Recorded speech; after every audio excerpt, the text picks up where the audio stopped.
नमस्कार बच्चों, कैसे हैं आप सब। उम्मीद करता हूं कि आप सब अच्छे होंगे, स्वस्थ होंगे और पढ़ाई में आपका मन भी लग रहा होगा। तो वर्कशीट के माध्यम से पढ़ाई आपको कैसी लग रही है कमेंट बॉक्स में ज़रूर बताइएगा।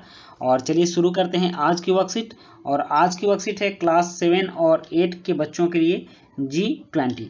तो बच्चों, वर्कशीट शुरू करने से पहले मैं आपको बता दूं कि आपने चैनल को सब्सक्राइब नहीं किया है, इसलिए सबसे पहले चैनल को सब्सक्राइब कर लीजिए। उसके बाद बेल आइकन का बटन भी दबा लीजिए ताकि सारे वीडियो के नोटिफिकेशंस आप तक पहुंचते रहें।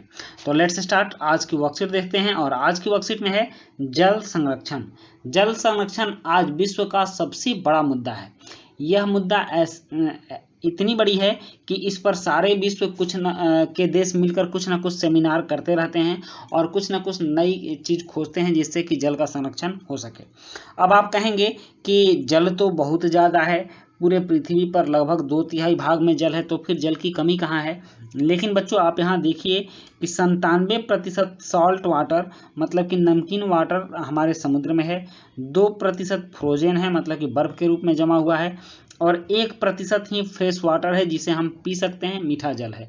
तो अब बताइए कि आपके उपयोग के लिए जो जल है वह कितना कम है। आप समुद्र के पानी से कुछ नहीं कर सकते हो, ठीक। इसलिए हमें इस 1% जल पर ही निर्भर रहना है। तो इस जल का हम संरक्षण करेंगे, हमें करना चाहिए। हमारी पृथ्वी पर पीने योग्य पानी सीमित मात्रा में है। मैंने अभी आपको बताया कि मात्र 1% ही पीने योग्य पानी है। हमें साफ पानी को साफ रखना चाहिए और इसे बर्बाद नहीं करना चाहिए। जब हम किसी चीज को बचाने का प्रयास करते हैं तो उसे संरक्षण कहते हैं। हमें जल संरक्षण की आवश्यकता क्यों है, मतलब कि जल को बचाने की आवश्यकता क्यों है। पृथ्वी पर 1% से भी कम पानी पीने योग्य है। शेष पानी या तो खारा है या हिम नदों के रूप में जमा है, मतलब कि बर्फ की नदियों के रूप में जमा है। जैसे जैसे जनसंख्या बढ़ रही है, हमें इस बात का ध्यान रखना होगा कि हम कितना पानी इस्तेमाल करते हैं। अब यहाँ कुछ पानी संरक्षण के उपाय दिए गए हैं, इनको देखते हैं। हमें इसी तरह से पानी का संरक्षण करते रहना होगा।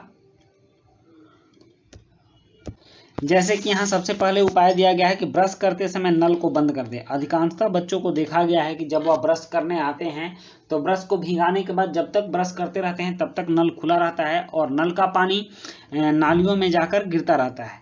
तो इस स्थिति से आप बचें और ब्रश करते समय नल को बंद कर दें।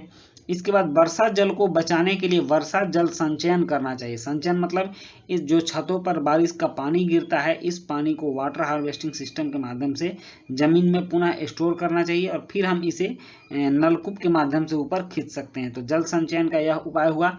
और उसके बाद नहाने के लिए बाल्टी और मग का इस्तेमाल करें। अगर आप खुले में शावर से नहाते हैं तो शावर से बहुत ज़्यादा पानी गिरने की संभावना होती है। आप ऐसा न करें, आप बाल्टी और मग से नहाएं, उसमें कम पानी में ही स्नान किया जा सकता है। उसके बाद है कि उपयोग में न होने पर नल बंद कर दें। यहाँ देखिए, उपयोग में नहीं है तो नल को बंद कर दीजिए। कोई पानी नहीं ले रहा है तो नल चालू नहीं रहना चाहिए। उसके बाद है कि लीक डिटेक्टिव, मतलब कि आप एक लीक जासूस बनिए। सभी नल और पाइप में लीक की जांच करें और उसे ठीक करवाएं। तो अब है इससे आधारित कुछ प्रश्न, जैसे कि पहला प्रश्न है कि अपने घर में होने वाली उन गतिविधियों की सूची बनाइए जिनमें पानी इस्तेमाल होता है और उस गतिविधि में होने वाले पानी का अंदाजा भी लिखिए। इसमें आप अपने बड़ों की सहायता भी ले सकते हैं।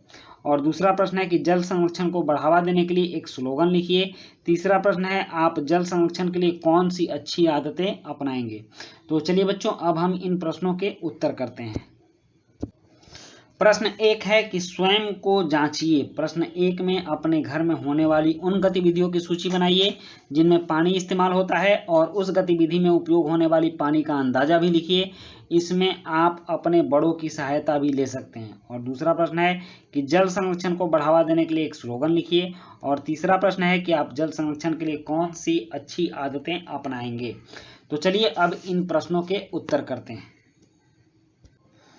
प्रश्न 1 है कि अपने घर में होने वाली उन गतिविधियों की सूची बनाइए जिनमें पानी इस्तेमाल होता है और उस गतिविधि में उपयोग होने वाली पानी का अंदाजा भी लिखिए। इसमें आप अपने बड़ों की सहायता भी ले सकते हैं।